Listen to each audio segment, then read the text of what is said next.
Bienvenidos a todos. Comenzamos entonces esta clase hoy hablando de la vida de los nietos de Abraham. Los nietos de Abraham. Venimos estudiando Abraham y el nacimiento del pueblo judío en el libro del Génesis. Luego estudiamos la vida de Isaac, el hijo de la promesa, el hijo de Abraham, con su esposa Sara. Y hoy vamos a estudiar, o vamos a comenzar el estudio, de la vida de los dos hijos de Isaac, o sea, de los nietos de Abraham. Estoy haciendo esta referencia para que siempre tengamos en mente cómo es el concepto de la familia, cómo se va desarrollando. La historia del pueblo de Israel es la historia de una familia que, recordemos, se convierte en nación en cautiverio. Se convierte en nación cuando entra en Egipto y cuando durante 400 años el pueblo, la familia de Israel vive dentro de Egipto y empiezan a reproducirse porque entraron 12 familias y cada una de esas familias era muy numerosa y comenzaron a convertirse en una nación hasta que fue muy grande esa nación y salió de Egipto de la mano de Moisés. Casi 1 millón de personas salieron de Egipto de la mano de Moisés. Así que estamos hablando de que entró una familia a Egipto. No sé bien, después en alguna clase podemos más o menos sacar la cuenta de cuántos entraron, pero entró una familia. La familia donde el abuelo era Abraham, el padre era Isaac y el hijo era Jacob con sus 12 hijos. Dios llamó Israel a Jacob. Por eso estamos hablando de que entró a Egipto Israel con sus 12 hijos, o sea, las 12 tribus de Israel. Entraron como familia a Egipto, salieron como nación.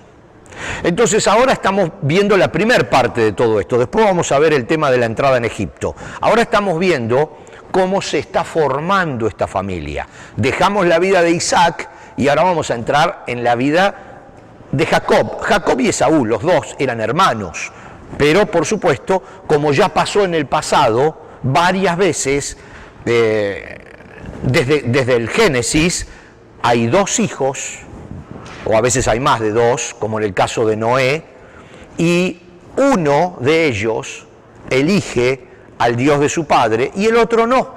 Entonces es como que cada vez que hay un nacimiento de 2 o 3 hijos, 2 van por un lado y va otra línea por acá. Luego tienen 2 o 3 hijos, uno va por acá, otro va por acá. Y nosotros vamos siguiendo la línea del hijo o de la familia que está respetando a Dios. Pero en el camino van quedando muchos. Recuerden, solamente en Adán y Eva estamos hablando de sus hijos Caín y Abel, estamos hablando de 2 líneas. Uno que es bueno, uno que es malo, de alguna manera, ¿no? No quiero estar juzgando así, pero les estoy diciendo cómo se separan las cosas. Después vamos a Noé, sus 3 hijos, uno que decide seguir al Dios de su padre, los otros 2 no, nosotros vamos por esta línea, ¿verdad? Y aparecen los 2 hijos de Abraham, uno con Agar, la sierva egipcia, que se llamó Ismael y va por un lado, pero nosotros seguimos la línea de Isaac, el hijo con Sara. ¿Recuerdan? Bueno, y aquí Isaac también tiene 2 hijos, con Raquel, y son gemelos o mellizos. Ahora vamos a ver un detallecito de esto. Y hay 2 hijos y hay 2 realidades. Uno es Esaú y va por un camino, y Jacob es otro de los hijos y va por otro camino. Y nosotros vamos a seguir a Jacob en este caso. En este caso podría haber sido distinto, pero hay toda una historia atrás que entonces nos hace que sigamos a Jacob. Ese Jacob luego se llama Israel. Ese Israel, Jacob, tiene 12 hijos y ese es el pueblo de Israel.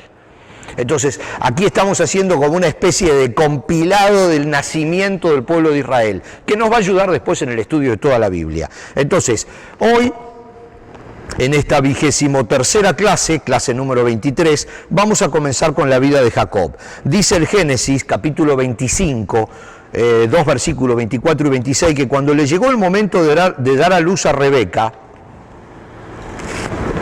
esposa de Isaac, comprobó que de verdad tenía mellizos, porque ya habíamos hablado en la clase pasada de la angustia que debe haber pasado esa madre, tan grande y no saber si tenía dos, no sabía nada, no sabía nada. Recuerde que les conté que hace no muchos años atrás, en la década del 50, una persona que conozco, la esposa estaba embarazada de mellizos y el médico le ocultaba la panza y escuchaba porque eran 2 corazones que latían y el hombre pensó que el bebé se iba a morir porque el corazón estaba latiéndole mal y eran 2 corazones, no era uno, pero el médico no sabía que eran 2 porque no tenían forma y durante mucho tiempo esa madre estuvo pensando que su hijo se iba a morir porque tenía problema de corazón y no tenía problema de corazón, eran 2 corazones.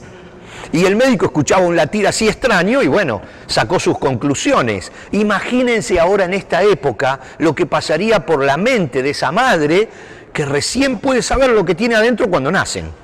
Ahora nosotros estamos mucho más avanzados, ¿no? Ecografías en 3 dimensiones y hasta el color de ojos sabemos antes de que nazca. Pero bueno, acá, para tratar de ponernos en ambiente, cuando le llegó el momento de dar a luz, Rebeca comprobó que de verdad tenía mellizos. El primero en nacer era muy rojizo. Ojo que este concepto de rojizo se lleva mucho en la Biblia y después tiene que ver con las lentejas que también eran rojas y bueno, después ya vamos a llegar a eso. El primero en nacer era muy rojizo y estaba cubierto de mucho vello, como un abrigo de piel. Por eso lo llamaron Esaú. Después nació el otro mellizo, agarrado con la mano al talón de Esaú. Por eso lo llamaron Jacob. Isaac tenía 70 años cuando nacieron los mellizos. Acá nos encontramos con un problemita grave, que ya lo hablamos un poquito en la clase pasada. Era sumamente importante el concepto de la primogenitura en Israel. ¿Quién era el primogénito? Era el que llevaba la bendición del padre. Tenía muchos privilegios el niño que nacía primero. Pero claro, mellizos es un problema. Ahora, todo esto que yo voy a decir, no lo voy a decir defendiendo las malas actitudes que tuvo Jacob, sino simplemente explicando algunas opciones que se pudieron haber dado. Pero definitivamente, cuando hablamos de Abraham, de Isaac, de Jacob, no estamos hablando de santos, no estamos hablando de personas inmaculadas, estamos hablando de seres humanos con profundas fallas morales. Pero de verdad profundas fallas morales, mentirosos, falsos, y bueno, no voy a seguir porque voy a entrar en la línea del pecado, pero les digo, no eran santurrones ni santitos. Acá tenemos que, a veces cuando uno lee las historias de los personajes de la Biblia, trata de alguna manera decir, no, pero eso lo hizo por esto, porque era bueno, porque... No, está en la Biblia y está como fue en la Biblia. Y ahí es más, porque ahí vemos la misericordia de Dios a pesar de todo lo que fue Abraham, y a pesar de todo lo que fue Isaac, y a pesar de todo lo que fue y que hizo Jacob. Y vemos la misericordia de Dios y cómo Dios va a cumplir los planes a través de ellos. De cualquier manera, como también lo hablábamos en alguna otra clase, Dios les perdona sus pecados, pero no le paga sus culpas.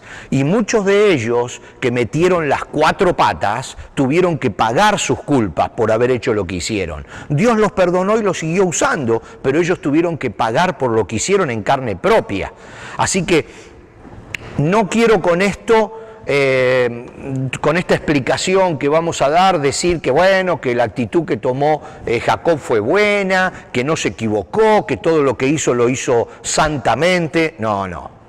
Tuvieron Jacob, Esaú y su padre Isaac y el abuelo Abraham, todos tuvieron importantes fallas morales, como las tenemos todos nosotros, ¿no? Ni más ni menos. Entonces, vamos a ver ahora esto.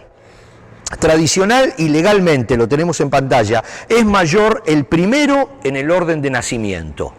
Definitivamente, el primogénito. En el Código Civil Español, para hacer un par de referencias, se lee la prioridad del nacimiento en el caso de partos dobles, hoy en día en el Código Civil Español, da al primer nacidos los derechos que la ley reconozca al primogénito, al primer nacido. Pero en el caso del Código Argentino, que no es un ejemplo de, como ustedes se imaginarán, pero lo agarré por una cierta afinidad, ¿no? Para el caso argentino, el Código Civil en el artículo 88 dice que establece, si nace más de un hijo vivo en un solo parto, los nacidos son considerados de igual edad y con iguales derechos. Esto implica que no existen los primogénitos en ningún parto múltiple. ¿Ven cómo existen? Esto lo pongo para que veamos que hay distintas posiciones con respecto a esto. Y son códigos civiles de países, que uno dice una cosa porque ciertos hombres de ley se juntaron alrededor de una mesa y tomaron esa decisión, y en otro lado, otros hombres de ley se sentaron en una mesa y tomaron otra decisión. Entonces, aquí está muy complicado el tema, y cuando se habla del primogénito y de tantos derechos que tiene el primogénito sobre los demás hermanos, las cosas siempre se complican. Existen lo que se llaman gemelos disigóticos en medicina, ¿no? Que en el caso de los gemelos disigóticos, que proceden de dos fecundaciones separadas, en dos óvulos por dos espermatozoides, el orden del parto no se relaciona de ninguna manera específica con el de la fecundación. ¿Qué significa esto? El orden depende de los lugares de anidamiento de los respectivos embriones en el endometrio uterino. Lo saqué, por supuesto, de un diccionario. Nace primero en condiciones normales el que ha crecido más cerca de la salida del útero. O sea, no quiere decir que el que nace primero sea mayor, sino más cerca de la puerta está, por eso salió primero, pero nada más que eso. Entonces, aquí tenemos que ver, no estoy defendiendo a Jacob con todas las actitudes que él tuvo. ¿Por qué digo esto? Porque todavía no llegamos, pero ustedes ya saben, o al menos imagino que todos tengan una idea clara, de que Jacob nació segundo. Sin embargo, le compró a Esaú la primogenitura, cosa que se acostumbraba. Pero después vamos a ver que una cosa era comprar la primogenitura y otra que el padre acepte bendecir al segundo en lugar de al primero. Son dos cosas distintas. Él compró la primogenitura y eso era legal hacerlo. La compró baratita porque la compró por un plato de lentejas, pero la compró. Digamos que estaba legal. Lo que ahora se le complicó a Jacob era el hecho de la bendición de Isaac, porque Isaac no tenía ninguna intención de bendecir al segundo, por más que el segundo haya comprado legalmente la primogenitura. Y ahí donde encontramos esta falla moral de Jacob, que ahora la vamos a ir estudiando. Pero por eso esta explicación, que no es para quitarle responsabilidad a Jacob, sino para que nosotros tengamos un panorama un poquito más amplio. Quizás el doctor Jorge tendría que haber dado la explicación esta médica, pero es bien complicado este asuntito de los partos múltiples. Fíjense, Jacob, encontramos que es un hombre, ya vamos a estudiar un poquito su personalidad a medida que vayan pasando las clases, pero fíjense, como decíamos recién, compra la primogenitura de su hermano Esaú por un plato de lentejas, ya lo vamos a ir estudiando. Con la ayuda de su madre, logra finalmente, yo se los estoy anticipando, recibir la bendición de su padre Isaac, que definitivamente que ahora le correspondía porque compró la primogenitura, pero a Isaac eso no le importaba nada. Entonces en ese aspecto Isaac no se le cruzaba por la mente bendecirlo a Jacob, él quería bendecirlo a Esaú. Además había cierta, ya también lo vamos a leer, ¿cómo se diría?, afinidad de Isaac con su hijo Esaú, porque resulta que Esaú era cazador y a Isaac parece que le gustaban los asados. Entonces este hombre le traía carne, se la hacía a la parrilla y Isaac vivía feliz. Ya lo vamos a ver, es verdad lo que les digo, ¿eh? Ustedes saben, panza llena, corazón contento. Isaac vivía bien, digamos, con la cacería de su... Y aparte era como que era el hombre fuerte, Esaú, ¿no? El cazador, velludo, grandote. En vez de Esaú era más delicadito, Jacob era más delicadito. Estaba siempre en la casa, muy inteligente, pero entonces era Rebeca, la madre, la que tenía más afinidad con Jacob. Y finalmente la madre, como normalmente sucede, es la que da vuelta a todo y logra que Isaac le dé la bendición a Jacob. Pero bueno, compró después, mucho más adelante. Fíjense lo que es este hombre, ¿no? Se le metió en la cabeza, estamos hablando de Jacob, se enamoró de Raquel. Se le metió en la cabeza a Raquel y el suegro, parece que eran todos rápidos, pero el suegro le dice, bueno, si querés a Raquel, tenés que trabajar 7 años por ella. 7 años. Y el hombre empieza a trabajar 7 años para conseguir el ok del padre de Raquel para casarse con Raquel. Acá ya vamos a leer la historia, ¿no? Yo se lo estoy anticipando porque no lo podemos hacer hoy para entusiasmarlos. Resulta que el suegro, cuando llega el momento, después de 7 años, se aparece con la hermana de Raquel. Y le dice, no, dice, trabajaste 7 años, te tenés que casar con ella porque ella es la primera. ¿Cómo voy a casar a mi segunda hija, Raquel, si todavía no tengo casada a la primera? Te tenés que casar con la primera. Y el otro le dice, pero yo trabajé por Raquel 7 años, no trabajé por la primera, que no la quería la primera. Y el suegro se encaprichó y dijo, a Raquel no te la doy, te tenés que casar con la primera, y llegaron a un acuerdo. Se casa con la primera, trabaja otros 7 años más y lo deja casar con Raquel. O sea que finalmente se casó con las 2 hermanas. Pero tuvo que trabajar 14 años por Raquel. Definitivamente con Raquel es con la que tuvo los hijos y con la que con la que tuvo a sus principales hijos. Después vamos a ver, porque ahora Jacob tuvo 12 hijos y con Raquel, que tuvo algunos problemitas también al principio para quedar embarazada, tuvo algunos de sus hijos que más quería. Ya esa historia la vamos a ver después. Creo que uno de los hijos de Raquel definitivamente fue José, el que después quedó en Egipto, pero estoy adelantándome demasiado. En un determinado momento, Jacob pelea con un ángel por la bendición divina y recibe de Dios el nombre de Israel. Así que fíjense la historia de este hombre, que era no solo un hombre fuerte, aunque en un principio pareciera que era un debilucho, pero no, era un hombre fuerte. Lo que pasa que no era dado a la cacería y a todo eso, era un hombre muy inteligente, que supo organizar su vida, sabía a dónde quería llegar y lograba los objetivos, por un lado o por el otro, pero él lo lograba. Vamos a ir viendo cómo se desarrollan todos estos acontecimientos que nosotros acabamos de revisar aquí y cómo Jacob llega a ganarse legalmente el nombre de Israel. Era un nombre que Dios ya tenía preparado para él porque era la nación de Israel la que estaba naciendo. Jacob todavía no lo sabía, aunque sí lo sabían porque acuérdense que vienen arrastrando la misma promesa que Dios le dio a Abraham, que de él iba a salir una nación muy grande, que iba a bendecir a todo el resto del mundo, que iba a ser incontable como las arenas del mar, como las estrellas de los cielos. Se lo dijo a Abraham, luego se lo dijo a Isaac y luego se lo dijo a Jacob. Pero acá se estaba concretando la promesa de Dios, porque Jacob tiene los 12 hijos que hasta hoy son las 12 tribus de Israel.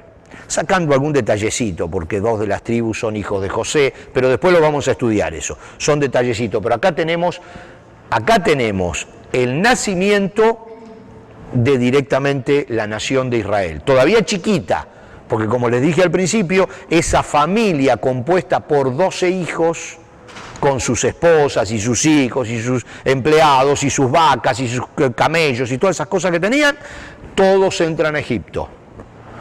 Y 400 años más tarde, 1 millón de personas salen de Egipto, caminan por el desierto para la tierra prometida, se equivocan, tienen un problemita, tienen que quedarse 40 años en el desierto hasta que finalmente de la mano de Josué entran en la tierra prometida. Esa es la historia, así en 3 o 4 palabras. A partir de la clase que viene vamos a empezar a desarrollar cada uno de estos puntos. Tengo un puntito más, no, 2 puntitos más. Vamos a leerlos porque tienen que ver con la primogenitura. Ya la clase que viene nos vamos a olvidar de este tema y vamos a comenzar a desarrollar la vida de Jacob. La arqueología, dice, ilustra mucho de los rasgos de la vida de los patriarcas, en particular la de Jacob. Entre 1925 y 1931 se realizaron excavaciones en Nusi, una ciudad-estado semita, donde se encontraron 4.000 tablas de los acadios grabadas en el segundo milenio. Hay semejanzas en esas cartas con la rivalidad de Saúl y Jacob, donde ciertos derechos de primogenitura de una persona fueron vendidos por 3 ovejas.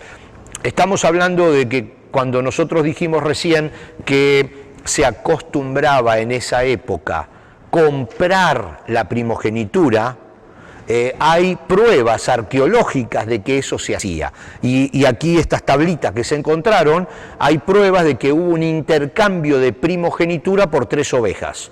Un poco más cara, porque Jacob la compró por un plato de lentejas, pero estamos hablando del intercambio, no del valor, ¿no?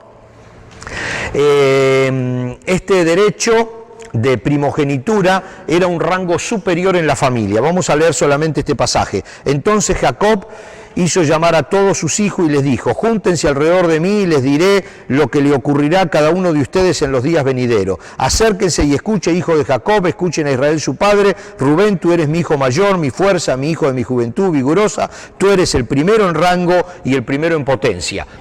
Después vamos a seguir con este tema. Este Jacob, ya grande, hablándole a sus 12 hijos, Rubén era el primero, y dándole toda la importancia a Rubén por ser el primero de sus hijos. En la vida de Israel, Rubén no fue el más importante. Pero sin embargo, en el momento de recibir cada uno la bendición, Rubén tiene mucha más preeminencia, mucha más importancia, porque era el primero de sus hijos. De hecho, Rubén no fue hijo de Raquel, y Raquel fue el amor de toda la vida de Jacob. Así que ahí ya vamos a ir, hay varios líos de familia, ya los vamos a seguir viendo y vamos a ir tratando de entender un poquitito más esta historia, que es muy interesante. Así que entonces, estamos bien. Los espero la próxima clase para seguir adelante con la vida de Jacob. Nos vemos.